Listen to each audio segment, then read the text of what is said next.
ਸਤਿ ਸ਼੍ਰੀ ਅਕਾਲ। ਤੁਸੀਂ ਦੇਖ ਰਹੇ ਹੋ ਟੀਵੀ ਪੰਜਾਬ। ਮੈਂ ਹਾਂ ਜਸਵੀਰ ਤੇ ਖਬਰਾਂ ਦੇ ਇਸ ਬੁਲੇਟਿਨ 'ਚ ਤੁਹਾਡਾ ਸਵਾਗਤ ਹੈ। ਸਭ ਤੋਂ ਪਹਿਲਾਂ ਇੱਕ ਨਜ਼ਰ ਪਾਉਂਦੇ ਹਾਂ ਹੈਡਲਾਈਨਸ ਤੇ। ਬ੍ਰਿਟਿਸ਼ ਕੋਲੰਬੀਆ 'ਚ ਪੈ ਰਹੀ ਹੈ ਭਿਆਨਕ ਗਰਮੀ, ਲੋਕ ਹਾਲੋਂ ਬੇਹਾਲ।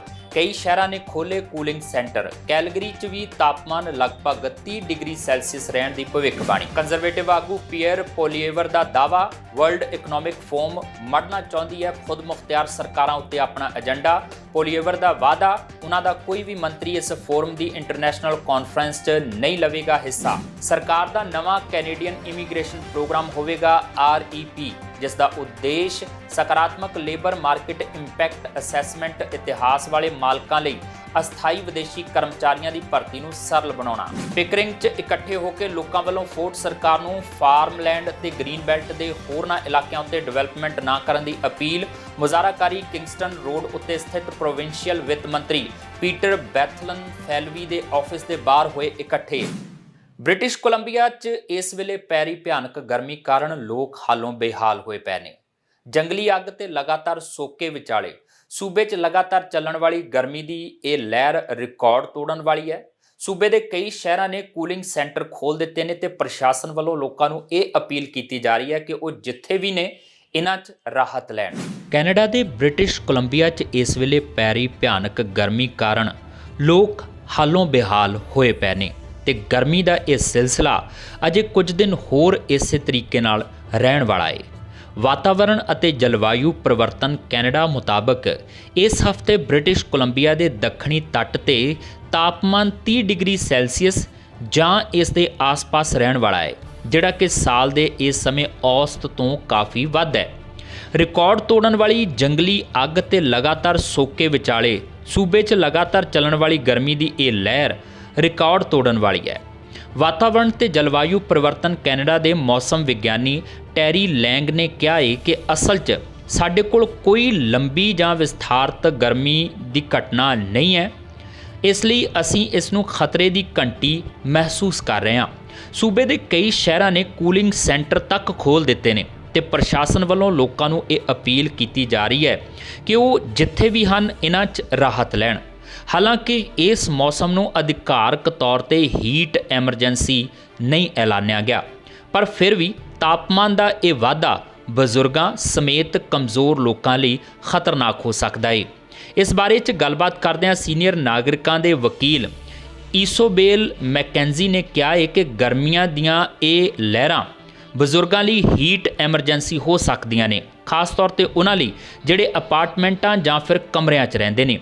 ਉਨ੍ਹਾਂ ਕਿਹਾ ਕਿ ਸੂਬਾ ਸਰਕਾਰ ਨੇ ਲੋਕਾਂ ਨੂੰ ਗਰਮੀ ਦੀਆਂ ਲਹਿਰਾਂ ਬਾਰੇ ਚੇਤਾਵਨੀ ਦੇਣ 'ਚ ਕੁਝ ਤਰੱਕੀ ਤਾਂ ਕੀਤੀ, ਪਰ ਫਿਰ ਵੀ ਗਰਮੀ ਦੇ ਸੰਭਾਵੀ ਤੌਰ ਤੇ ਖਤਰਨਾਕ ਹੋਣ ਦੀ ਸਥਿਤੀ 'ਚ ਲੋਕਾਂ ਨੂੰ ਠੰਡੀਆਂ ਥਾਵਾਂ ਤੇ ਪਹੁੰਚਾਉਣ ਲਈ ਇੱਕ ਸਹੀ ਯੋਜਨਾ ਦੀ ਲੋੜ ਹੈ। ਉਧਰ environment and climate change Canada ਦਾ ਕਹਿਣਾ ਹੈ ਕਿ ਕੈਲਗਰੀ ਵਾਸੀ ਸੋਮਵਾਰ ਤੋਂ ਇਸ ਹਫ਼ਤੇ ਉੱਚ ਤਾਪਮਾਨ ਦੀ ਉਮੀਦ ਕਰ ਸਕਦੇ ਨੇ। ਐਤਵਾਰ ਦੀ ਸ਼ਾਮ ਦੀ ਚੇਤਾਵਨੀ ਦੇ ਅਨੁਸਾਰ ਕੈਲਗਰੀ 'ਚ ਤਾਪਮਾਨ ਲਗਭਗ 30 ਡਿਗਰੀ ਸੈਲਸੀਅਸ ਰਹਿਣ ਦੀ ਭਵਿੱਖਬਾਣੀ ਕੀਤੀ ਗਈ ਹੈ ਤੇ ਹਫ਼ਤੇ ਤੱਕ ਇਹ ਜਾਰੀ ਰਹੇਗਾ। ECCC ਕੋਲ ਕੈਲਗਰੀ ਵਾਸੀਆਂ ਲਈ ਗਰਮੀ 'ਚ ਆਪਣੀ ਅਤੇ ਆਪਣੇ ਪਰਿਵਾਰਾਂ ਦੀ ਰੱਖਿਆ ਕਰਨ ਲਈ ਕੁਝ ਸੁਝਾਅ ਵੀ ਨੇ, ਜਿਸ ਦੇ ਵਿੱਚ ਕਿਹਾ ਗਿਆ ਕਿ ਬਾਹਰੀ ਗਤੀਵਿਧੀਆਂ ਨੂੰ ਦਿਨ ਦੇ ਠੰਡੇ ਘੰਟਿਆਂ ਲਈ ਮੁੜ ਨਿਯਤ ਕਰਨ ਬਾਰੇ ਵਿਚਾਰ ਕਰੋ। ਗਰਮੀ ਤੋਂ ਵਾਰ-ਵਾਰ ਬ੍ਰੇਕ ਲਓ, ਜਿੱਥੇ ਵੀ ਸੰਭਵ ਹੋਵੇ ਠੰਡੀਆਂ ਅੰਦਰੂਨੀ ਥਾਵਾਂ ਤੇ ਸਮਾਂ ਬਿਤਾਓ। ਹਾਈਡਰੇਟਡ ਰਹਿਣ ਲਈ ਬਹੁਤ ਸਾਰਾ ਪਾਣੀ ਅਤੇ ਹੋਰ ਗੈਰ ਐਲਕੋਹਲ ਗੈਰ ਕੈਫੀਨ ਵਾਲੇ ਪੀਣ ਵਾਲੇ ਪਦਾਰਥ ਪੀਓ। ਆਪਣੇ ਵਾਹਨ ਤੋਂ ਬਾਹਰ ਨਿਕਲਣ ਤੋਂ ਪਹਿਲਾਂ ਆਪਣੇ ਬੱਚਿਆਂ ਜਾਂ ਪਾਲਤੂ ਜਾਨਵਰਾਂ ਦੀ ਜਾਂਚ ਕਰੋ। ਕਿਸੇ ਵੀ ਵਿਅਕਤੀ ਜਾਂ ਪਾਲਤੂ ਜਾਨਵਰ ਨੂੰ ਬੰਦ ਵਾਹਨ ਦੇ ਅੰਦਰ ਕਿਸੇ ਵੀ ਸਮੇਂ ਲਈ ਨਾ ਛੱਡੋ। ਕੰਜ਼ਰਵੇਟਿਵ ਆਗੂ ਪੀਅਰ ਪੋਲੀਏਵਰ ਦਾ ਇਹ ਦਾਅਵਾ ਹੈ ਕਿ ਵਰਲਡ ਇਕਨੋਮਿਕ ਫੋਰਮ ਖੁਦ ਮੁਖਤਿਆਰ ਸਰਕਾਰਾਂ ਉੱਤੇ ਆਪਣਾ ਏਜੰਡਾ ਮੜਨਾ ਚਾਹੁੰਦੀ ਹੈ। ਕੈਨੇਡਾ ਭਰ 'ਚ ਕੰਜ਼ਰਵੇਟਿਵ ਸਮਰਥਕਾਂ ਨੂੰ ਦਿੱਤੇ ਜਾ ਰਹੇ ਭਾਸ਼ਣਾਂ 'ਚ ਪੋਲੀਏਵਰ ਵੱਲੋਂ ਇਹ ਵਾਅਦਾ ਕੀਤਾ ਜਾ ਰਿਹਾ ਹੈ ਕਿ ਉਹਨਾਂ ਦਾ ਕੋਈ ਵੀ ਮੰਤਰੀ ਇਸ ਫੋਰਮ ਦੀ ਇੰਟਰਨੈਸ਼ਨਲ ਕਾਨਫਰੰਸ 'ਚ ਹਿੱਸਾ ਨਹੀਂ ਲਵੇਗਾ। ਜ਼ਿਕਰਯੋਗ ਹੈ ਕਿ ਲੰਬੇ ਸਮੇਂ ਤੋਂ ਕੈਨੇਡਾ ਵਰਲਡ ਇਕਨੋਮਿਕ ਫੋਰਮ ਦੇ ਇਵੈਂਟਸ 'ਚ ਹਿੱਸਾ ਲੈਂਦਾ ਆਇਆ ਹੈ। ਇਹਨਾਂ ਗਰਮੀਆਂ 'ਚ ਫੰਡ ਰੇਜ਼ਿੰਗ ਇਵੈਂਟਸ ਦੌਰਾਨ ਕੰਜ਼ਰਵੇਟਿਵ ਆਗੂ ਪੀਅਰ ਪੋਲੀਏਵਰ ਇਹ ਦਾਅਵਾ ਕਰ ਰਹੇ ਨੇ ਕਿ ਵਰਲਡ ਇਕਨੋਮਿਕ ਫੋਰਮ ਖੁਦ ਮੁਖਤਿਆਰ ਸਰਕਾਰਾਂ ਉੱਤੇ ਆਪਣਾ ਏਜੰਡਾ ਮੜਨਾ ਚਾਹੁੰਦੀ ਹੈ। ਕੈਨੇਡਾ ਭਰ 'ਚ ਕੰਜ਼ਰਵੇਟਿਵ ਸਮਰਥਕਾਂ ਨੂੰ ਦਿੱਤੇ ਜਾ ਰਹੇ ਭਾਸ਼ਣਾਂ 'ਚ ਪੋਲੀਏਵਰ ਵੱਲੋਂ ਇਹ ਵਾਅਦਾ ਕੀਤਾ ਜਾ ਰਿਹਾ ਹੈ ਕਿ ਉਹਨਾਂ ਦਾ ਕੋਈ ਵੀ ਮੰਤਰੀ ਇਸ ਫੋਰਮ ਦੀ ਇੰਟਰਨੈਸ਼ਨਲ ਕਾਨਫਰੰਸ 'ਚ ਹਿੱਸਾ ਨਹੀਂ ਲਵੇਗਾ। ਖਾਸ ਤੌਰ ਤੇ ਡਾਵੋਸ ਸਵਿਟਜ਼ਰਲੈਂਡ 'ਚ ਹੋਣ ਵਾਲੀ ਸਾਲਾਨਾ ਮੀਟਿੰਗ 'ਚ ਉਹਨਾਂ ਦੀ ਪਾਰਟੀ ਵੱਲੋਂ ਕੋਈ ਸ਼ਾਮਲ ਨਹੀਂ ਹੋਵੇਗਾ। ਪਿੱਛੇ ਜਿਹੇ ਕੰਜ਼ਰਵੇਟਿਵ ਪਾਰਟੀ ਨੇ ਲੋਕਾਂ ਨੂੰ ਸਰਵੇਖਣ ਕਰਕੇ ਪ੍ਰਧਾਨ ਮੰਤਰੀ ਨੂੰ ਇਹ ਦੱਸਣ ਲਈ ਮੇਲਰਸ ਵੀ ਭੇਜੇ ਹਨ ਕਿ ਹੁਣ ਟਰੂਡੋ ਦੀਆਂ ਅੱਖਾਂ ਖੋਲ੍ਹਣ ਦਾ ਸਮਾਂ ਆ ਗਿਆ ਹੈ ਤੇ ਸਾਰਿਆਂ ਵੱਲੋਂ ਉਹਨਾਂ ਨੂੰ ਦੱਸਿਆ ਜਾਵੇ ਕਿ ਉਹ ਵਰਕਿੰਗ ਕੈਨੇਡੀਅਨਸ ਵੱਲ ਹਨ ਜਾਂ ਵਰਲਡ ਇਕਨੋਮਿਕ ਫੋਰਮ ਵੱਲ। ਇਸ ਮਾਮਲੇ ਉੱਤੇ ਪੋਲੀਏਵਰ ਨੇ ਇੰਟਰਵਿਊ ਦੇਣ ਤੋਂ ਇਨਕਾਰ ਕਰ ਦਿੱਤਾ। ਉਹਨਾਂ ਦੇ ਬੁਲਾਰੇ ਨੇ ਪੋਲੀਏਵਰ ਦੀ ਕਲਿੱਪ ਮੀਡੀਆ ਨੂੰ ਦਿਖਾਈ ਜਿਸ ਵਿੱਚ ਉਹ ਜੁਲਾਈ ਮਹੀਨੇ ਪੈਨਟਿਕਟਨ BC 'ਚ ਇੱਕ ਰੈਲੀ ਨੂੰ ਸੰਬੋਧਨ ਕਰ ਰਹੇ ਹਨ ਤੇ ਇਹ ਆਖ ਰਹੇ ਹਨ ਕਿ ਉਹ ਇਸ ਗੱਲ ਨੂੰ ਲੈ ਕੇ ਕਾਫੀ ਚਿੰਤਤ ਨੇ ਕਿ ਸਰਕਾਰ ਲੋਕਾਂ ਦੀ ਪ੍ਰਾਈਵੇਸੀ ਅਤੇ ਉਹਨਾਂ ਦੇ ਵਿੱਤੀ ਫੈਸਲਿਆਂ 'ਚ ਦਖਲ ਦੇ ਰਹੀ ਹੈ। ਉਹਨਾਂ ਇਹ ਵੀ ਆਖਿਆ ਕਿ ਉਹਨਾਂ ਵੱਲੋਂ ਆਪਣੇ ਸਾਰੇ ਮੰਤਰੀਆਂ ਤੇ ਉੱਘੇ ਸਰਕਾਰੀ ਅਧਿਕਾਰੀਆਂ ਨੂੰ ਵਰਲਡ ਇਕਨੋਮਿਕ ਫੋਰਮ ਦੇ ਕਿਸੇ ਵੀ ਮਾਮਲੇ 'ਚ ਸ਼ਾਮਲ ਹੋਣ ਤੋਂ ਰੋਕੇਗੀ। ਜ਼ਿਕਰਯੋਗ ਹੈ ਕਿ ਲੰਬੇ ਸਮੇਂ ਤੋਂ ਕੈਨੇਡਾ ਵਰਲਡ ਇਕਨੋਮਿਕ ਫੋਰਮ ਦੇ ਇਵੈਂਟਸ 'ਚ ਹਿੱਸਾ ਲੈਂਦਾ ਆਇਆ ਹੈ। ਸਾਬਕਾ ਕੰਜ਼ਰਵੇਟਿਵ ਪ੍ਰਧਾਨ ਮੰਤਰੀ ਸਟੀਫਨ ਹਾਰਪਰ ਤੇ ਉਹਨਾਂ ਦੇ ਮੰਤਰੀ ਮੰਡਲ ਦੇ ਮੰਤਰੀਆਂ ਵੱਲੋਂ ਨਿਯਮਿਤ ਤੌਰ ਤੇ ਫੋਰਮ ਦੀ ਸਿਖਰ ਵਾਰਤਾ 'ਚ ਹਿੱਸਾ ਲਿਆ ਜਾਂਦਾ ਸੀ। 2016 ਤੇ 2018 'ਚ ਟਰੂਡੋ ਵੱਲੋਂ ਨਿੱਜੀ ਤੌਰ ਤੇ ਫੋਰਮ ਦੀਆਂ ਸਿਖਰ ਵਾਰਤਾਵਾਂ 'ਚ ਹਿੱਸਾ ਲਿਆ ਗਿਆ ਤੇ ਉਹਨਾਂ ਦੇ ਮੰਤਰੀ ਵੀ ਅਜਿਹੇ ਇਵੈਂਟਸ 'ਚ ਹਿੱਸਾ ਲੈਂਦੇ ਰਹੇ ਨੇ। ਇਸ ਸਾਲ ਜਨਵਰੀ 'ਚ ਹੋਈ ਫੋਰਮ ਦੀ ਸਾਲਾਨਾ ਸਿਖਰ ਵਾਰਤਾ 'ਚ ਵਿੱਤ ਮੰਤਰੀ ਕ੍ਰਿਸਟੀਆ ਫਰੀਲੈਂਡ ਵੱਲੋਂ ਆਪ ਹਿੱਸਾ ਲਿਆ ਗਿਆ ਸੀ। ਪਿਕਰਿੰਗ 'ਚ ਇਕੱਠੇ ਹੋ ਕੇ ਲੋਕਾਂ ਵੱਲੋਂ ਫੋਰਡ ਸਰਕਾਰ ਨੂੰ ਫਾਰਮਲੈਂਡ ਅਤੇ ਗ੍ਰੀਨ ਬੈਲਟ ਦੇ ਹੋਰਨਾਂ ਇਲਾਕਿਆਂ ਉੱਤੇ ਡਿਵੈਲਪਮੈਂਟ ਨਾ ਕਰਨ ਦੀ ਅਪੀਲ ਕੀਤੀ ਗਈ। ਮੁਜ਼ਾਹਰਾਕਾਰੀ ਕਿੰਗਸਟਨ ਰੋਡ ਉੱਤੇ ਸਥਿਤ ਪ੍ਰੋਵਿੰਸ਼ੀਅਲ ਵਿੱਤ ਮੰਤਰੀ ਪੀਟਰ ਬੈਥਲਨ ਫੇਲਵੀ ਦੇ ਆਫਿਸ ਦੇ ਬਾਹਰ ਇਕੱਠੇ ਹੋਏ ਤੇ ਉਹਨਾਂ ਆਖਿਆ ਕਿ ਗ੍ਰੀਨ ਬੈਲਟ ਦੇ ਇਲਾਕੇ 'ਚ ਰਿਹਾਇਸ਼ੀ ਏਰੀਆ ਬਣਾਉਣ ਨਾਲ ਕਮਿਊਨਿਟੀਜ਼ ਦਿਵਾਲੀਆ ਹੋ ਜਾਣਗੀਆਂ। ਇਹ ਵੀ ਆਖਿਆ ਕਿ ਇਕਹਿਰੇ ਪਰਿਵਾਰਾਂ ਲਈ ਘਰ ਬਣਾਉਣ ਨਾਲ ਸਪੇਸ ਦੀ ਸਹੀ ਵਰਤੋਂ ਨਹੀਂ ਹੋ ਸਕੇਗੀ। ਇਹ ਰੈਲੀ ਆਡੀਟਰ ਜਨਰਲ ਬੋਨੀ ਲਿਜ਼ਕ ਵੱਲੋਂ ਪੇਸ਼ ਕੀਤੀ ਗਈ ਆਪਣੀ ਰਿਪੋਰਟ ਤੋਂ ਕੁਝ ਦਿਨਾਂ ਬਾਅਦ ਕੀਤੀ ਗਈ। ਇਸ ਰਿਪੋਰਟ 'ਚ ਆਡੀਟਰ ਜਨਰਲ ਨੇ ਕੁਝ ਖਾਮੀਆਂ ਦੱਸੀਆਂ ਸੀ ਕਿ ਇਸ ਦੇ ਨਾਲ ਹੀ ਕੁਝ ਸਿਫਾਰਸ਼ਾਂ ਵੀ ਕੀਤੀਆਂ ਸਨ।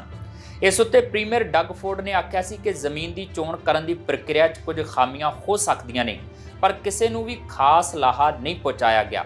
ਉਹਨਾਂ ਇਹ ਵੀ ਆਖਿਆ ਸੀ ਕਿ ਪਾਈਆਂ ਗਈਆਂ ਖਾਮੀਆਂ ਨੂੰ ਦੂਰ ਕਰਨ ਦੀ ਕੋਸ਼ਿਸ਼ ਕੀਤੀ ਜਾਵੇਗੀ ਤੇ ਇਸ ਕੰਮ ਨੂੰ ਬਿਹਤਰ ਢੰਗ ਨਾਲ ਨੇਪਰੇ ਚਾੜਿਆ ਜਾਵੇਗਾ। ਫੌਜ ਦੇ ਸਾਬਕਾ ਹਿਊਮਨ ਰਿਸੋਰਸਜ਼ ਮੁਖੀ ਵਿਰੁੱਧ ਜਿਣਸੀ ਸ਼ੋਸ਼ਣ ਦੇ ਮੁਕੱਦਮੇ ਦੀ ਸੁਣਵਾਈ ਅੱਜ ਤੋਂ ਆਟਵਾ ਦੀ ਅਦਾਲਤ 'ਚ ਪਹਿਲੇ ਗਵਾਹ ਤੋਂ ਹੋਣ ਦੀ ਉਮੀਦ ਹੈ। ਵਾਈਸ ਐਡਮਿਰਲ ਹੇਡਨ ਐਡਮੰਡਸਨ ਨੇ ਸਾਲ 1991 'ਚ ਕਥਿਤ ਤੌਰ ਤੇ ਵਾਪਰੀ ਇੱਕ ਘਟਨਾ 'ਚ ਅਸ਼ਲੀਲ ਹਰਕਤਾਂ ਅਤੇ ਜਿਣਸੀ ਸ਼ੋਸ਼ਣ ਦੇ ਇੱਕ ਮਾਮਲੇ 'ਚ ਦੋਸ਼ੀ ਨਾ ਹੋਣ ਦੀ ਅਪੀਲ ਕੀਤੀ ਹੈ। ਐਡਮੰਡਸਨ ਕੈਨੇਡਾ ਦੇ ਕਈ ਹਾਈ ਪ੍ਰੋਫਾਈਲ ਫੌਜ ਮੈਂਬਰਾਂ 'ਚੋਂ ਇੱਕ ਸਨ ਜਿਨ੍ਹਾਂ ਤੇ ਸਾਲ 2021 ਦੀ ਸ਼ੁਰੂਆਤ 'ਚ ਜਿਣਸੀ ਸ਼ੋਸ਼ਣ ਦਾ ਦੋਸ਼ ਲੱਗਾ ਸੀ ਜਿਸ ਮਗਰੋਂ ਇੱਕ ਸੰਕਟ ਪੈਦਾ ਹੋ ਗਿਆ ਤੇ ਹਥਿਆਰਬੰਦ ਬਲਾਂ ਦੀ ਬਾਹਰੀ ਜਾਂਚ ਹੋਈ ਸੀ। ਫੌਜ ਦੇ ਸਾਬਕਾ ਹਿਊਮਨ ਰਿਸੋਰਸਜ਼ ਮੁਖੀ ਵਿਰੁੱਧ ਜਿਣਸੀ ਸ਼ੋਸ਼ਣ ਦੇ ਮੁਕੱਦਮੇ ਦੀ ਸੁਣਵਾਈ ਅੱਜ ਤੋਂ ਆਟਵਾ ਦੀ ਅਦਾਲਤ 'ਚ ਪਹਿਲੇ ਗਵਾਹ ਤੋਂ ਹੋਣ ਦੀ ਉਮੀਦ ਹੈ। ਵਾਈਸ ਐਡਮਿਰਲ ਹੇਡਨ ਐਡਮਰਸਨ ਨੇ ਸਾਲ 1991 'ਚ ਕਥਿਤ ਤੌਰ ਤੇ ਵਾਪਰੀ ਇੱਕ ਘਟਨਾ 'ਚ ਅਸ਼ਲੀਲ ਹਰਕਤਾਂ ਅਤੇ ਜਿਣਸੀ ਸ਼ੋਸ਼ਣ ਦੇ ਇੱਕ ਮਾਮਲੇ 'ਚ ਦੋਸ਼ੀ ਨਾ ਹੋਣ ਦੀ ਅਪੀਲ ਕੀਤੀ ਹੈ। ਮਾਰਚ 2021 'ਚ ਹਥਿਆਰਬੰਦ ਬਲਾਂ ਦੇ ਇੱਕ ਸਾਬਕਾ ਮੈਂਬਰ ਵੱਲੋਂ ਲਾਏ ਜ਼ਬਰ ਜਨਾਹ ਦੇ ਇਲਜ਼ਾਮ ਮਗਰੋਂ ਉਹਨਾਂ ਨੇ ਆਪਣਾ ਅਹੁਦਾ ਛੱਡ ਦਿੱਤਾ ਸੀ। ਸ਼ਿਕਾਇਤਕਰਤਾ ਵੱਲੋਂ ਅੱਜ ਇਸ ਮਾਮਲੇ 'ਚ ਗਵਾਹੀ ਦੇਣ ਦੀ ਉਮੀਦ ਹੈ ਜਿਸ 'ਚ ਪਿਛਲੇ ਹਫ਼ਤੇ ਦੇਰੀ ਹੋ ਗਈ ਸੀ। ਦੱਸਣਯੋਗ ਹੈ ਕਿ ਐਡਮੰਡਸਨ ਕੈਨੇਡਾ ਦੇ ਕਈ ਹਾਈ ਪ੍ਰੋਫਾਈਲ ਫੌਜ ਮੈਂਬਰਾਂ 'ਚੋਂ ਇੱਕ ਸਨ ਜਿਨ੍ਹਾਂ ਤੇ ਸਾਲ 2021 ਦੀ ਸ਼ੁਰੂਆਤ 'ਚ ਜਿਣਸੀ ਸ਼ੋਸ਼ਣ ਦਾ ਦੋਸ਼ ਲੱਗਾ ਸੀ ਜਿਸ ਮਗਰੋਂ ਇੱਕ ਸੰਕਟ ਪੈਦਾ ਹੋ ਗਿਆ ਤੇ ਹਥਿਆਰਬੰਦ ਬਲਾਂ ਦੀ ਬਾਹਰੀ ਜਾਂਚ ਹੋਈ ਸੀ। ਮਾਮਲੇ ਦੀ ਸੁਣਵਾਈ ਓਨਟਾਰੀਓ ਕੋਰਟ ਆਫ ਜਸਟਿਸ 'ਚ ਹੋ ਰਹੀ ਹੈ ਜਿਹੜੀ ਕਿ ਨਾਗਰਿਕ ਅਧਿਕਾਰਾਂ ਨੂੰ ਅਜਿਹੇ ਮਾਮਲਿਆਂ 'ਚ ਸੰਭਲਣ ਦੀ ਸਰਕਾਰ ਦੀ ਨੀਤੀ ਦੇ ਅਨੁਸਾਰ ਹੈ। ਅਸਲ 'ਚ ਇਸ ਬਦਲਾਅ ਦੀ ਸਿਫਾਰਿਸ਼ ਸੁਪਰੀਮ ਕੋਰਟ ਦੇ ਸਾਬਕਾ ਜਸਟਿਸ ਲੂਇਸ ਆਰਬਰ ਨੇ ਕੀਤੀ ਸੀ ਜਿਨ੍ਹਾਂ ਨੇ ਜਿਣਸੀ ਸ਼ੋਸ਼ਣ ਦੇ ਮਾਮਲਿਆਂ 'ਚ ਅਤੇ ਹੋਰ ਸੰਬੰਧਿਤ ਅਪਰਾਧਾਂ ਤੇ ਫੌਜ ਦੇ ਅਧਿਕਾਰ ਖੇਤਰ ਨੂੰ ਹਟਾਉਣ ਸਣੇ ਫੌਜ ਦੇ ਸੱਭਿਆਚਾਰ 'ਚ ਵਿਆਪਕ ਬਦਲਾਅ ਲਈ ਇੱਕ ਰਿਪੋਰਟ ਲਿਖੀ ਸੀ। ਰੱਖਿਆ ਮੰਤਰੀ ਨੇ ਨਵੰਬਰ 2021 'ਚ ਫੌਜ ਨੂੰ ਇਸ ਰਿਪੋਰਟ ਦੀ ਪਾਲਣਾ ਕਰਨ ਦਾ ਨਿਰਦੇਸ਼ ਦਿੱਤਾ ਸੀ ਪਰ ਅੰਦਰੂਨੀ ਮਾਮਲਿਆਂ ਨੂੰ ਸੰਭਾਲਣ ਲਈ ਪੁਲਿਸ ਬਲਾਂ ਅਤੇ ਸੂਬਾ ਸਰਕਾਰਾਂ ਨੂੰ ਸਹਿਮਤ ਕਰਨ 'ਚ ਸਮੱਸਿਆਵਾਂ ਆਈਆਂ ਨੇ। ਮਈ 'ਚ ਫੌਜ ਨੇ ਕਿਹਾ ਕਿ ਉਹਨਾਂ ਨੇ ਦਸੰਬਰ 2021 ਤੋਂ ਅਪਰਾਧਿਕ ਜਿਣਸੀ ਸ਼ੋਸ਼ਣ ਨਾਲ ਸੰਬੰਧਿਤ 93 ਮਾਮਲੇ ਨਾਗਰਿਕ ਪੁਲਿਸ ਨੂੰ ਭੇਜੇ ਨੇ ਅਤੇ ਇਹਨਾਂ ਚੋਂ 64 ਮਾਮਲਿਆਂ ਦੀ ਜਾਂਚ ਚੱਲ ਰਹੀ ਹੈ। ਬਾਕੀ 97 ਮਾਮਲੇ ਟਰਾਂਸਫਰ ਨਹੀਂ ਕੀਤੇ ਗਏ ਨੇ। ਸਾਬਕਾ ਰੱਖਿਆ ਮੰਤਰੀ ਅਨੀਤਾ ਆਨੰਦ ਨੇ ਕਿਹਾ ਕਿ ਰੈਫਰਲ ਦੇ ਬਾਰੇ 'ਚ ਵਿਚਾਰ ਵਟਾਂਦਰੇ ਦੀ ਸਹੂਲਤ ਲਈ ਬਸੰਤ ਰੁੱਤ 'ਚ ਇੱਕ ਸੰਘੀ ਸੂਬਾਈ ਖੇਤਰੀ ਕਮੇਟੀ ਦੀ ਸਥਾਪਨਾ ਕੀਤੀ ਗਈ ਸੀ ਅਤੇ RCMP ਅਤੇ ਓਨਟਾਰੀਓ ਸੂਬਾ ਪੁਲਿਸ ਸਣੇ ਕਈ ਪੁਲਿਸ ਬਲਾਂ ਨਾਲ ਸੌਦੇ ਹੋਏ ਸਨ। ਹਾਲਾਂਕਿ ਕੁਝ ਮਾਮਲੇ ਜਿਨ੍ਹਾਂ 'ਚ ਕੁਝ ਹਾਈ ਪ੍ਰੋਫਾਈਲ ਦੋਸ਼ ਵੀ ਸ਼ਾਮਲ ਸਨ, ਜਿਨ੍ਹਾਂ ਕਾਰਨ ਆਰਬਰ ਰਿਪੋਰਟ ਸਾਹਮਣੇ ਆਈ ਸੀ, ਵੱਖ-ਵੱਖ ਕਾਰਨਾਂ ਦੇ ਚੱਲਦਿਆਂ ਫੌਜ ਵੱਲੋਂ ਵੀ ਸੰਭਾਲੇ ਜਾ ਰਹੇ ਨੇ। ਸ਼ਨੀਚਰਵਾਰ ਦੁਪਹਿਰ ਨੂੰ ਵਾਨ 'ਚ ਇੱਕ ਘਰ ਨੂੰ ਲੱਗੀ ਅੱਗ 'ਚ ਸੜ ਜਾਣ ਕਾਰਨ 2 ਵਿਅਕਤੀਆਂ ਦੀ ਮੌਤ ਹੋ ਗਈ। ਯਾਰਕ ਰੀਜਨਲ ਪੁਲਿਸ ਵੱਲੋਂ ਦਿੱਤੀ ਗਈ ਜਾਣਕਾਰੀ ਅਨੁਸਾਰ ਦੁਪਹਿਰੇ 2:30 ਵਜੇ ਦੇ ਨੇੜੇ-ਤੇੜੇ ਜੇਨ ਸਟਰੀਟ ਤੇ ਮੇਜਰ ਮੈਕੈਂਜੀ ਡਰਾਈਵ ਨੇੜੇ ਸਥਿਤ ਇੱਕ ਘਰ 'ਚ ਲੱਗੀ ਅੱਗ ਤੋਂ ਬਾਅਦ ਫਾਇਰ ਕ੍ਰਿਊ ਮੌਕੇ ਉੱਤੇ ਪਹੁੰਚਿਆ। ਮੌਕੇ ਉੱਤੇ ਵਾਨ ਡਿਪਟੀ ਫਾਇਰ ਚੀਫ ਗ੍ਰਾਂਟ ਮੁਫਤ ਨੇ ਪੱਤਰਕਾਰਾਂ ਨਾਲ ਗੱਲਬਾਤ ਕਰਦਿਆਂ ਦੱਸਿਆ ਕਿ ਉਹਨਾਂ ਨੂੰ ਇਹ ਖਬਰਾਂ ਮਿਲੀਆਂ ਸਨ ਕਿ 2 ਵਿਅਕਤੀ ਅੱਗ ਲੱਗਣ ਕਾਰਨ ਬਿਲਡਿੰਗ 'ਚ ਹੀ ਫਸ ਗਏ ਨੇ। ਉਹਨਾਂ ਦੱਸਿਆ ਕਿ ਆਖਰਕਾਰ ਕ੍ਰਿਊ ਵੱਲੋਂ ਦੋਨਾਂ ਵਿਅਕਤੀਆਂ ਨੂੰ ਬਲਦੇ ਹੋਏ ਘਰ 'ਚੋਂ ਬਾਹਰ ਤਾਂ ਕੱਢ ਲਿਆ ਗਿਆ, ਪਰ ਉਹਨਾਂ ਨੂੰ ਮ੍ਰਿਤਕ ਐਲਾਨ ਦਿੱਤਾ ਗਿਆ। ਅੱਗ ਲੱਗਣ ਦੇ ਕਾਰਨਾਂ ਦਾ ਪਤਾ ਨਹੀਂ ਲੱਗ ਸਕਿਆ। ਮੁਫਤ ਨੇ ਆਖਿਆ ਕਿ ਤੇਜ਼ ਚੱਲ ਰਹੀਆਂ ਹਵਾਵਾਂ ਕਾਰਨ ਵੀ ਅੱਗ ਤੇਜ਼ੀ ਨਾਲ ਘਰ ਵਿੱਚ ਫੈਲੀ। ਮਾਮਲੇ ਦੀ ਜਾਂਚ ਲਈ ਫਾਇਰ ਮਾਰਸ਼ਲ ਦੇ ਆਫਿਸ ਤੇ ਚੀਫ ਕੋਰੋਨਰ ਦੇ ਆਫਿਸ 'ਚ ਜਾਣਕਾਰੀ ਦੇ ਦਿੱਤੀ ਗਈ ਹੈ। ਪੁਲਿਸ ਨੇ ਦੱਸਿਆ ਕਿ ਮਾਮਲੇ ਦੀ ਜਾਂਚ ਕੀਤੀ ਜਾ ਰਹੀ ਹੈ, ਪਰ ਇੰਨੀ ਜਲਦੀ ਕੁਝ ਨਹੀਂ ਆਖਿਆ ਜਾ ਸਕਦਾ ਕਿਉਂਕਿ ਜਾਂਚ ਅਜੇ ਆਪਣੇ ਮੁੱਢਲੇ ਪੜਾਅ 'ਚ ਹੈ। ਈਟੋਬੀਕੋ 'ਚ ਦਿਨ ਦਿਹਾੜੇ ਵਾਪਰੀ ਸ਼ੂਟਿੰਗ ਦੀ ਘਟਨਾ 'ਚ ਇੱਕ 20 ਸਾਲਾ ਵਿਅਕਤੀ ਜ਼ਖਮੀ ਹੋ ਗਿਆ। ਉਸ ਦੀ ਹਾਲਤ ਖਤਰੇ ਤੋਂ ਬਾਹਰ ਦੱਸੀ ਜਾਂਦੀ ਹੈ। ਗੋਲੀਆਂ ਚੱਲਣ ਦੀਆਂ ਖਬਰਾਂ ਮਿਲਣ ਤੋਂ ਬਾਅਦ ਪੁਲਿਸ ਦੁਪਹਿਰੇ 2 ਵਜੇ ਬਰਨਹੈਮਥੌਰਪ ਰੋਡ ਤੇ ਦ ਵੈਸਟ ਮਾਲ ਇਲਾਕੇ 'ਚ ਪਹੁੰਚੀ। ਪੁਲਿਸ ਨੂੰ ਮੌਕੇ ਉੱਤੇ ਇੱਕ ਵਿਅਕਤੀ ਬਾਂਹ ਵਿੱਚ ਗੋਲੀ ਲੱਗਣ ਕਾਰਨ ਜ਼ਖਮੀ ਹਾਲਤ 'ਚ ਮਿਲਿਆ। 911 ਨੂੰ ਕਾਲ ਕਰਨ ਲਈ ਜ਼ਖਮੀ ਵਿਅਕਤੀ ਖੁਦ ਗੱਡੀ ਚਲਾ ਕੇ 666 ਬਰਨਹੈਮਥੌਰਪ ਰੋਡ ਉੱਤੇ ਸਥਿਤ ਪਲਾਜ਼ਾ ਦੇ ਪਾਰਕਿੰਗ ਲਾਟ 'ਚ ਪਹੁੰਚਿਆ। ਜ਼ਖਮੀ ਵਿਅਕਤੀ ਦੀ ਕਾਰ ਉੱਤੇ ਗੋਲੀਆਂ ਲੱਗਣ ਕਾਰਨ 3 ਮੋਰੀਆਂ ਵੀ ਹੋਈਆਂ ਪਈਆਂ ਸਨ, ਜਿਨ੍ਹਾਂ ਵਿੱਚੋਂ 2 ਵਿੰਡਸ਼ੀਲਡ ਉੱਤੇ ਤੇ 1 ਇੰਜਣ ਦੇ ਬੋਨਟ ਉੱਤੇ ਸੀ। ਅਜੇ ਤੱਕ ਕਿਸੇ ਮਸ਼ਕੂਕ ਸੰਬੰਧੀ ਕੋਈ ਰਿਪੋਰਟ ਜਾਰੀ ਨਹੀਂ ਕੀਤੀ ਗਈ ਤੇ ਅਜੇ ਇਹ ਵੀ ਪਤਾ ਨਹੀਂ ਲੱਗ ਸਕਿਆ ਕਿ ਗੋਲੀਆਂ ਚਲਾਏ ਜਾਣ ਪਿੱਛੇ ਕਾਰਨ ਕੀ ਸੀ। ਕੈਨੇਡੀਅਨ ਸਰਕਾਰ ਦਾ ਉਦੇਸ਼ ਸਤੰਬਰ 'ਚ ਮਾਨਤਾ ਪ੍ਰਾਪਤ ਐਮਪਲੋਇਰ ਪਾਇਲਟ ਦੀ ਸ਼ੁਰੂਆਤ ਕਰਕੇ ਮਜ਼ਦੂਰਾਂ ਦੀ ਘਾਟ ਨਾਲ ਨਜਿੱਠਣਾ ਹੈ। REP ਇੱਕ ਨਵਾਂ ਕੈਨੇਡੀਅਨ ਇਮੀਗ੍ਰੇਸ਼ਨ ਪ੍ਰੋਗਰਾਮ ਹੈ ਜਿਸ ਦਾ ਉਦੇਸ਼ ਸਕਾਰਾਤਮਕ ਲੇਬਰ ਮਾਰਕੀਟ ਇੰਪੈਕਟ ਅਸੈਸਮੈਂਟ ਇਤਿਹਾਸ ਵਾਲੇ ਇੰਪਲੋਇਰਜ਼ ਲਈ ਅਸਥਾਈ ਵਿਦੇਸ਼ੀ ਕਰਮਚਾਰੀਆਂ ਦੀ ਭਰਤੀ ਨੂੰ ਸਰਲ ਬਣਾਉਣਾ ਹੈ। ਇਹ ਪ੍ਰੋਗਰਾਮ 2 ਪੜਾਵਾਂ 'ਚ ਸ਼ੁਰੂ ਹੋਵੇਗਾ। ਪ੍ਰਾਇਮਰੀ ਖੇਤੀਬਾੜੀ ਰੁਜ਼ਗਾਰਦਾਤਾ ਸਤੰਬਰ 2023 ਤੋਂ ਅਰਜ਼ੀ ਦੇ ਸਕਦੇ ਨੇ, ਜਦਕਿ ਦੂਜੇ ਇੰਪਲੋਇਰਜ਼ ਜਨਵਰੀ 2024 ਤੋਂ ਅਰਜ਼ੀ ਦੇ ਸਕਦੇ ਨੇ। ਅਰਜ਼ੀਆਂ ਸਤੰਬਰ 2024 ਤੱਕ ਬੰਦ ਹੋਣਗੀਆਂ। ਕੈਨੇਡੀਅਨ ਸਰਕਾਰ ਦਾ ਉਦੇਸ਼ ਸਤੰਬਰ 'ਚ ਮਾਨਤਾ ਪ੍ਰਾਪਤ ਇੰਪਲੋਇਰਜ਼ ਪਾਇਲਟ ਦੀ ਸ਼ੁਰੂਆਤ ਕਰਕੇ ਮਜ਼ਦੂਰਾਂ ਦੀ ਘਾਟ ਨਾਲ ਨਜਿੱਠਣਾ ਹੈ। ਅਸਥਾਈ ਵਿਦੇਸ਼ੀ ਵਰਕਰ ਪ੍ਰੋਗਰਾਮ ਦੇ ਤਹਿਤ ਪਹਿਲਕਦਮੀ ਅਨੁਕੂਲ ਦੁਹਰਾਉਣ ਵਾਲੇ ਐਮਪਲੋਇਰਜ਼ ਲਈ ਭਰਤੀ ਨੂੰ ਸਰਲ ਬਣਾਵੇਗੀ, ਪ੍ਰਬੰਧਕੀ ਬੋਝ ਨੂੰ ਘਟਾਵੇਗੀ। TFWP ਨਿਯਮਾਂ ਦੀ ਪਾਲਣਾ ਦੇ ਇਤਿਹਾਸ ਵਾਲੇ ਮਾਲਕਾਂ ਨੂੰ ਮਾਨਤਾ ਦੇ ਕੇ ਪਾਇਲਟ ਪ੍ਰਕਿਰਿਆ ਨੂੰ ਸੁਚਾਰੂ ਬਣਾਉਣ ਅਤੇ ਵਿਦੇਸ਼ੀ ਕਰਮਚਾਰੀਆਂ ਨੂੰ ਭਰਤੀ ਕਰਨ 'ਚ ਤੇਜ਼ੀ ਲਿਆਉਣ ਦੀ ਕੋਸ਼ਿਸ਼ ਕਰਦਾ ਹੈ। ਅੰਤ ਵਿੱਚ ਖਾਸ ਖੇਤਰਾਂ ਤੇ ਖੇਤਰਾਂ 'ਚ ਲੇਬਰ ਪਾੜੇ ਨੂੰ ਹੱਲ ਕਰਦਾ ਹੈ। ਕੈਨੇਡੀਅਨ ਭਰਤੀ ਅਤੇ ਰੁਜ਼ਗਾਰ programme REP labour market impact assessment ਜਾਣੀ ਕਿ LMIA ਦੀ ਵੈਧਤਾ ਨੂੰ 36 ਮਹੀਨਿਆਂ ਤੱਕ ਵਧਾ ਕੇ ਅਤੇ ਅਰਜ਼ੀ ਪ੍ਰਕਿਰਿਆ ਨੂੰ ਸੁਚਾਰੂ ਬਣਾ ਕੇ ਵਿਦੇਸ਼ੀ ਕਾਮਿਆਂ ਦੀ ਭਰਤੀ ਨੂੰ ਸਰਲ ਬਣਾਉਂਦਾ ਹੈ। REP ਇੱਕ ਨਵਾਂ ਕੈਨੇਡੀਅਨ ਇਮੀਗ੍ਰੇਸ਼ਨ ਪ੍ਰੋਗਰਾਮ ਹੈ ਜਿਸ ਦਾ ਉਦੇਸ਼ ਸਕਾਰਾਤਮਕ ਲੇਬਰ ਮਾਰਕੀਟ ਇੰਪੈਕਟ ਅਸੈਸਮੈਂਟ ਇਤਿਹਾਸ ਵਾਲੇ ਐਮਪਲੋਇਰਜ਼ ਲਈ ਅਸਥਾਈ ਵਿਦੇਸ਼ੀ ਕਰਮਚਾਰੀਆਂ ਦੀ ਭਰਤੀ ਨੂੰ ਸਰਲ ਬਣਾਉਣਾ ਹੈ। LMIA ਇਹ ਯਕੀਨੀ ਬਣਾਉਂਦਾ ਹੈ ਕਿ ਕੋਈ ਵੀ ਸਥਾਨਕ ਕਰਮਚਾਰੀ ਨੌਕਰੀ ਦੀਆਂ ਭੂਮਿਕਾਵਾਂ ਨਹੀਂ ਭਰ ਸਕਦਾ। REP ਲਾਭਾਂ 'ਚ ਸ਼ਾਮਲ ਹਨ 3 ਸਾਲਾਂ 'ਚ ਘਟੀਆਂ LMIA ਅਰਜ਼ੀਆਂ, ਸਟਾਫਿੰਗ ਯੋਜਨਾਬੰਦੀ ਨੂੰ ਸੌਖਾ ਬਣਾਉਣਾ ਅਤੇ ਯੋਗ ਐਮਪਲੋਇਰਜ਼ ਲਈ ਜੌਬ ਬੈਂਕ ਦੀ ਮਾਨਤਾ, ਸੰਭਾਵੀ ਭਰਤੀ ਲਈ ਉਹਨਾਂ ਦੀ ਅਪੀਲ ਨੂੰ ਵਧਾਉਣਾ। ਪ੍ਰੋਗਰਾਮ ਦਾ ਉਦੇਸ਼ ਕੈਨੇਡੀਅਨ ਕਾਮਿਆਂ ਦੇ ਹਿੱਤਾਂ ਦੀ ਰਾਖੀ ਕਰਦੇ ਹੋਏ ਲੇਬਰ ਮਾਰਕੀਟ ਦੀਆਂ ਲੋੜਾਂ ਨੂੰ ਸੰਤੁਲਿਤ ਕਰਨਾ ਹੈ। ਯੋਗ ਹੋਣ ਲਈ Canadian occupational projection system data ਦੇ ਅਨੁਸਾਰ ਐਮਪਲੋਇਰਸ ਨੂੰ ਪਿਛਲੇ 5 ਸਾਲਾਂ 'ਚ ਘਾਟ ਵਾਲੇ ਕਿੱਤਿਆਂ ਲਈ 3 ਅਨੁਕੂਲ LMIA ਦੀ ਲੋੜ ਹੁੰਦੀ ਹੈ।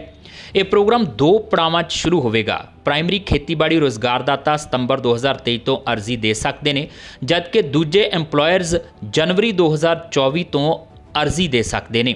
ਅਰਜ਼ੀਆਂ ਸਤੰਬਰ 2024 ਤੱਕ ਬੰਦ ਹੋਣਗੀਆਂ। ਕੈਨੇਡੀਅਨ ਸਰਕਾਰ ਨੋਟ ਕਰਦੀ ਹੈ ਕਿ REP ਇੱਕ ਉਪਾਅ ਹੈ ਜੋ TFWP ਨੂੰ ਬਿਹਤਰ ਬਣਾਉਣ ਦੇ ਉਦੇਸ਼ ਨਾਲ ਹੋਰਾਂ ਦੇ ਨਾਲ ਸ਼ੁਰੂ ਕੀਤਾ ਜਾ ਰਿਹਾ ਹੈ। ESDC ਕਹਿੰਦਾ ਹੈ ਕਿ ਇਹ REP ਅਤੇ ਅਰਜ਼ੀ ਪ੍ਰਕਿਰਿਆ ਬਾਰੇ ਹੋਰ ਜਾਣਕਾਰੀ ਪ੍ਰਦਾਨ ਕਰਨ ਲਈ ਹਿੱਸੇਦਾਰਾਂ ਨੂੰ ਤਕਨੀਕੀ ਬਰੀਫਿੰਗਸ ਦੀ ਪੇਸ਼ ਕਰੇਗਾ। ਕੱਟੜਵਾਦੀ ਅਨਸਰਾਂ ਨੇ ਸ਼ਨੀਵਾਰ ਦੀ ਦੇਰ ਰਾਤ ਕੈਨੇਡਾ ਦੇ ਬ੍ਰਿਟਿਸ਼ ਕੋਲੰਬੀਆ ਦੇ ਹਿੰਦੂ ਮੰਦਰ 'ਚ ਭੰਨਤੋੜ ਕੀਤੀ ਅਤੇ ਖਾਲਿਸਤਾਨ ਰੈਫਰੈਂਡਮ ਦੇ ਪੋਸਟਰ ਵੀ ਲਾਏ। ਆਸਟ੍ਰੇਲੀਆ ਟੁਡੇ ਵੱਲੋਂ ਸਾਂਝੀ ਕੀਤੀ ਗਈ ਵੀਡੀਓ 'ਚ 2 ਨਕਾਬਪੋਸ਼ ਭੱਜਣ ਤੋਂ ਪਹਿਲਾਂ ਮੰਦਰ ਦੀ ਕੰਧ ਤੇ ਪੋਸਟਰ ਲਾਉਂਦੇ ਤੇ ਤਸਵੀਰਾਂ ਖਿੱਚਦੇ ਨਜ਼ਰ ਆ ਰਹੇ ਨੇ।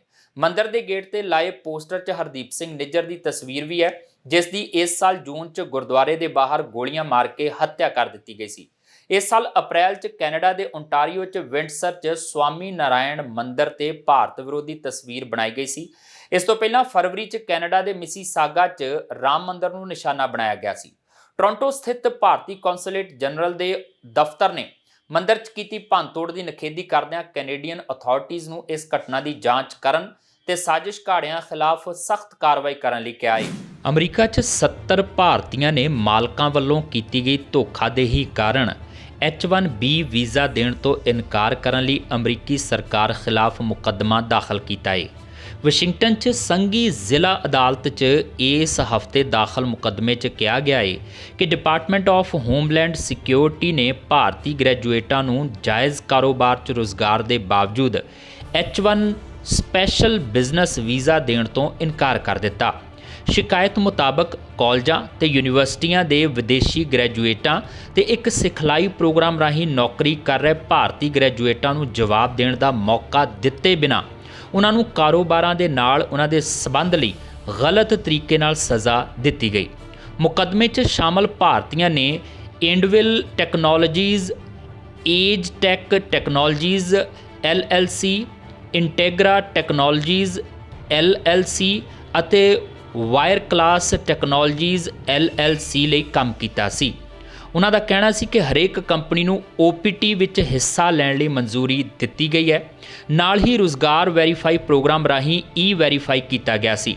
ਜ਼ਿਕਰਯੋਗ ਹੈ ਕਿ ਕਈ ਅੰਤਰਰਾਸ਼ਟਰੀ ਗ੍ਰੈਜੂਏਟ H1B ਵੀਜ਼ਾ ਹਾਸਲ ਕਰਨ ਅਤੇ ਅਮਰੀਕਾ 'ਚ ਕਰੀਅਰ ਸ਼ੁਰੂ ਕਰਨ ਲਈ OPT ਪ੍ਰੋਗਰਾਮ 'ਚ ਹਿੱਸਾ ਲੈਂਦੇ ਨੇ।